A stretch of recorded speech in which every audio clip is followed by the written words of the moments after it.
आज आपल्यासोबत सुरेश आवळजी आहेत. आवळजी शिवसेनामधून प्रवेश म्हणजे या ठिकाणी प्रवेश झाला होता. त्याचप्रमाणे निवडणुकीच्या कार्यालयामध्ये आज या ठिकाणी फॉर्म भरलेला आहे. आवळसाहेब, काय सांगाल? या ठिकाणी महायुतीचा उमेदवार म्हणून आपल्याला घोषित करण्यात आलेला आहे, त्याबद्दल आपण काय बोलाल? आज आम्ही काल आम्हाला बी.कॉम रात्री मिळाला.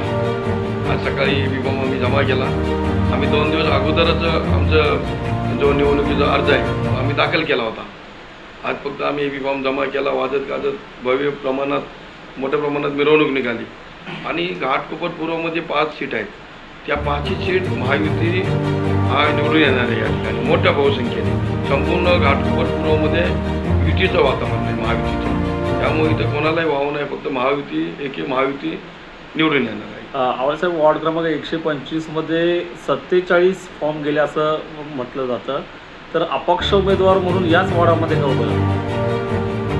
घाटकोपर पूर्व, घाटकोपर पश्चिम हे दोन्ही वार्ड 11 वार्ड लागतात. त्या 11 वार्डमध्ये एकच वार्ड असा लागला तो ओपन लागला आणि पुरुष लागला. घाटकोपर पश्चिमेला एक वार्ड लागला आहे, पण तो SC लागला आहे. त्यामुळे तिकडे मर्यादा आहे.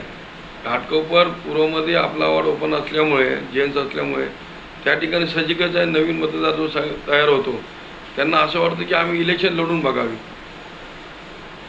त्यामुळं त्या नवीन जे उमेदवार असतो त्यांना असं वाटतं की आम्ही इलेक्शन लढून जिंकू किंवा हारू, हा भाग नंतरचा आहे. पण इलेक्शन कसे लढतात ते त्यांना बघायचं आहे. या एक पुस्तकापोटी इतके अर्ज भरलेत आणि यायला पाहिजे लोकांनी उमेदवारीसाठी, असं काही नाही. मुंबईच्या घाटकोपरमध्ये आपण पाहू शकता की महायुतीचे उमेदवार सुरेश आवळे यांचे कार्यकर्ते देखील या ठिकाणी उपस्थित आहेत. एक कार्यकर्ता असतो तो एखाद्या उमेदवाराच्या पाठीशी राहतो. गेले 2 वर्ष झाले सतत खूप काम केलेलं आहे. घरोघरी जे नगरसेवाची कामं असतात, गटर साफ करणे, रोड बनवणे, नळाचं पाणी घरोघरी पोचवणे, हे आवळे साहेबांनी घरोघरी नळ पोचवलेलं आहे पाणी. आणि एकनाथ शिंदे साहेबांच्या मागे तर पूर्ण महाराष्ट्रात आहे आणि आवळे साहेबांच्या मागे आमच्या 125 वार्डमध्ये त्यांच्या बरोबरीला कोणीही नसणार. बहुमताने आम्ही त्यांना निवडून देऊ. कोरोनाच्या काळामध्ये तोंडाला मास्क न लावून फिरणारा एकमेव हा नगरसेवक होता, ज्याने त्याच्या परिवाराचा विचार नाही केला, त्याच्या आयुष्याचा विचार नाही केला आणि घरोघरी जाऊन सॅनिटाईज पेशंट वगैरे उचलून त्यांनी नेले. असा हा नगरसेवक आम्हाला भाग्याने लाभलेला आहे आणि आम्ही पुन्हा त्यांना असंच निवडून बहुमताने निवडून आणू ही आम्ही आज.